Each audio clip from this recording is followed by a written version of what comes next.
Hello বন্ধুরা, আমি চিত্রলেখা। আমার আরেকটি নতুন ভিডিওতে তোমাদের সবাইকে ওয়েলকাম।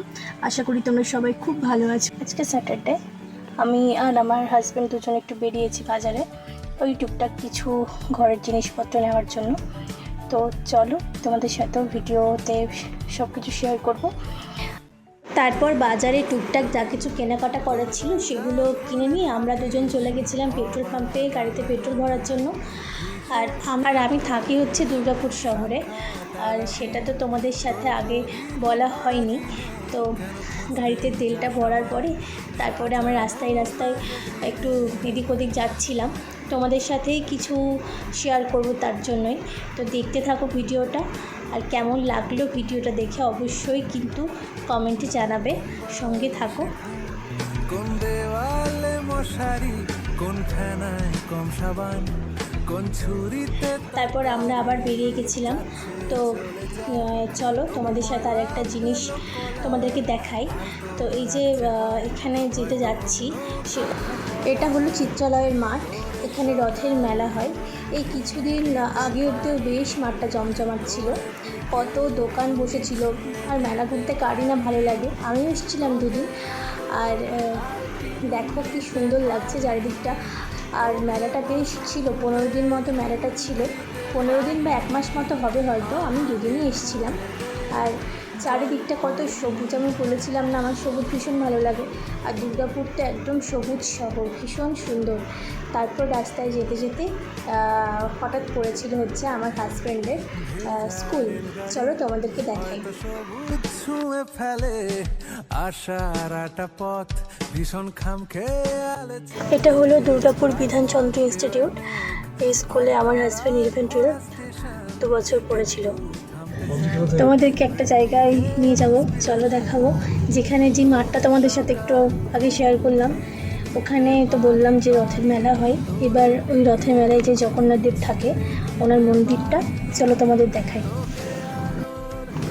এইটা হচ্ছে জগন্নাথ দেবের মন্দিরটা। আর চলো সামনে টেকে চলো। ওই যে সামনে যে রথটা, ওই রথটাই ওখানে 7 দিন থাকে এই মাঠে। আর জগন্নাথ দেবকেও নিয়ে যাওয়া হয় রথে করেই। তারপর ওখানে একটা মণ্ডপ তৈরি করে সেখানে 7 দিন ব্যাপী জগন্নাথ দেবের পুজো হয়। তারপর আমরা বাড়ির দিকে রওনা দিয়েছিলাম। আর এটা হচ্ছে চণ্ডীদাস মার্কেট। দুর্গাপুরের আরও অনেক মার্কেট আছে যেগুলো এখনও দেখানো অনেক বাকি, তোমাদেরকে অনেক কিছু ঘুরে দেখানো বাকি। কোনো দিন একদিন তোমাদের সাথে অবশ্যই সেগুলো শেয়ার করব। আজকে শনিবারের বাজার অতটাও ভিড় ছিল না, মানে যতটা ভিড় থাকার কথা ততটাও ছিল না, একটু কমই ছিল। তারপরে আমরা বেরিয়ে গেছিলাম। আর রাস্তায় যেতে যেতে আবারও আমার হাজব্যান্ডের আরেকটা স্কুলও পড়েছিল, সেটা চলো তোমাদের সাথে শেয়ার করি। কোন ফেনায় কম সাবান, কোন ছুরিতে। এটা হচ্ছে দুর্গাপুর ইস্পাত বিদ্যালয়, যেটা এখন প্রায় ভগ্নপ্রায় অবস্থা। এই স্কুলেই আমার হাজব্যান্ড 1 থেকে 10 অবধি পড়েছিল এক সময়।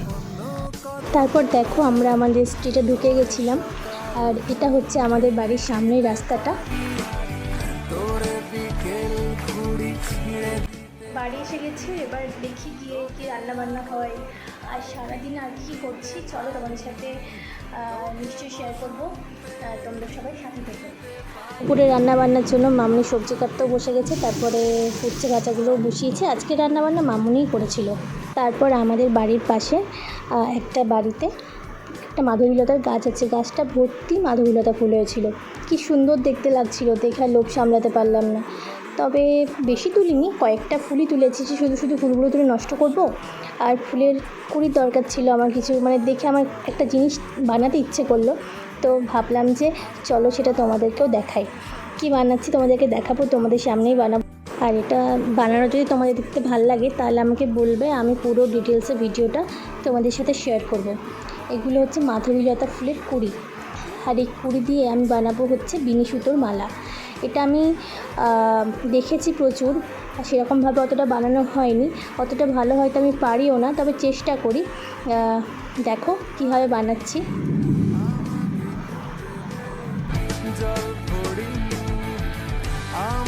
এইভাবে একটার পর একটা ফুলের কুড়িগুলোকে সাজিয়ে মালাটা পুরোটা আমি তৈরি করে নিচ্ছি।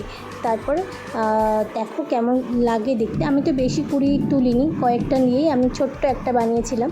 এই দেখো কি সুন্দর লাগছে না, আমি মাথায় লাগিয়ে একটু তোমাদেরকে দেখাচ্ছিলাম। তারপরে আমি ছবি তুললাম কয়েকটা। আর এই বিনি সুতোর মালার সদ্ব্যবহার কী করে করব তারই উপায় ভাবছিলাম।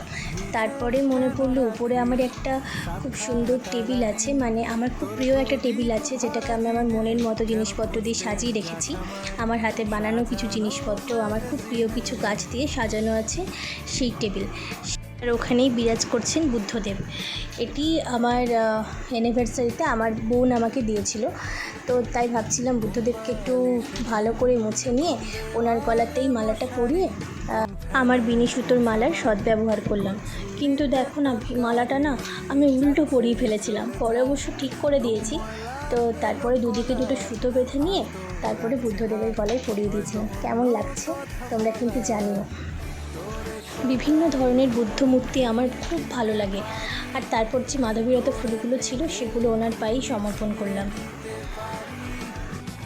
স্নানও হয়ে গেছে আর বাইরে প্রচণ্ড মেঘ ডাকছে, জানি না হয়তো বৃষ্টি হতেও পারে। আর চলো লাঞ্চ করে এসে তারপরে আবার দেখা হচ্ছে।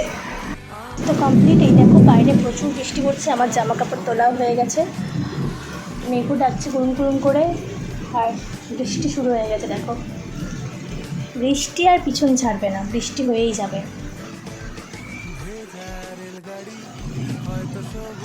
তো আজকের ভিডিওটা এখানেই শেষ করছি, দেখা হবে আবার নতুন একটা কোনো ভিডিওতে। ততক্ষণে সবাই খুব ভালো থেকো, টাটা।